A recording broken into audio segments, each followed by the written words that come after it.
Well, after you've read the wishes on the cards that we got every day, which was 2,000 or more, 5 days a week for a year, you have pretty good insight into what's going through the lady's mind of the time, what their dreams are, what their wishes are, what some of their fears might be. They had a ticket and they had to fill in their wish on one side, and on the back side, they had little information about being married, how many children, etc. The card where the wish had been written was dropped into a goldfish bowl, and she maintained the stub, the numbered stub. I was on stage with the various producers of the show, associate producers, and we would read 3,000 cards, and we would pick out the cards we felt were important. We finally boiled down to 21 candidates. We gave the tickets to Jean Cagney. She called out the number. We would go out to the audience and we would bring them up and place them in a chair.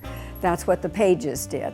And we had our mesh stockings on and our little hats with our feathers up and, you know, all those fun things. I would go through with Jack Bailey. We would get a little information. Jack would talk to the woman. Jack would interview each one of them, look at their wish, see how it reflects on our show and all. Now Jack would select them and put them in rotation, number 1, 2, 3, and 4. We just wanted them to be as spontaneous and excited when we got to them for their story as possible. What do you want if you elect our queen, Mrs. Butler? You're up to bat. Well, I'd like to have a dehumidifier. Well, I want 5 electric blankets for 5 cold firemen. I'd like to have 80 moo-moos for... Now that scared me a little bit. And 2 you could use. I would like to have a 100-gallon butane gas tank. Well, I'd like a motor overhaul. My old jalopy is about all in. They didn't have a lot of time to think about what they were going to say, or how they were going to say it, or how they looked, or whether or not they were going to be able to talk at all. And so they would say some of the darndest things. You ever had a job? Oh, yes, lots of them. Yeah? What was your last job? Well, I was a pin setter at a bowling alley. What? A pin setter at a bowling alley. Well, good enough. See, that's making it the hard way, setting up the pins, isn't it? Oh, well, it's not so bad once you get used to it. Well, I'd like some muskrat traps and a taxidermy set. Well, I may get out of here before it's too late, I guess. Why do you want... Well, you know, you have to please your husband and family some days.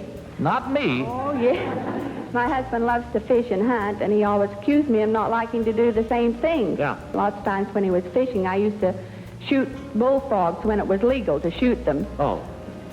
And then, so now... What's illegal about shooting bullfrogs? Well, you're supposed to catch them with a hook. You're not supposed to shoot them now. I'll remember that the next time I go bullfrog hunting. Back in the 50s and 60s, there seemed to be a lot of need for refrigerators and washing machines, and they didn't have good jobs, and they needed many household things. Well, I'd like to have some baby clothes and some clothes for myself so I can work to support my baby, and I have it. You got to support the baby yourself. We don't have any heat upstairs. All the children are 3 years and under, and we can't keep them covered. Yeah. They're always cold. Yeah. And if we had a hole in the ceiling, we could let the air from the one heater up there to warm the bedrooms before they go This to is the bed. first time I've ever had anybody ask for a hole. We've been plastering holes for a long time. I would like a special wheel cot bed for my paralyzed brother, who is paralyzed from the chest down. How'd that happen? Well, he was mistaken for somebody else, and he was shot 5 times in the back. My mother back there in North Carolina had her 16th child last month. And she had her 16th child last month. My daddy just gets paid once a year when he sells tobacco in the fall. Is it so? And they're in need of clothing and shoes for the children. It varied. I mean, it was mostly sensible household needy things in that day. It wasn't luxury stuff.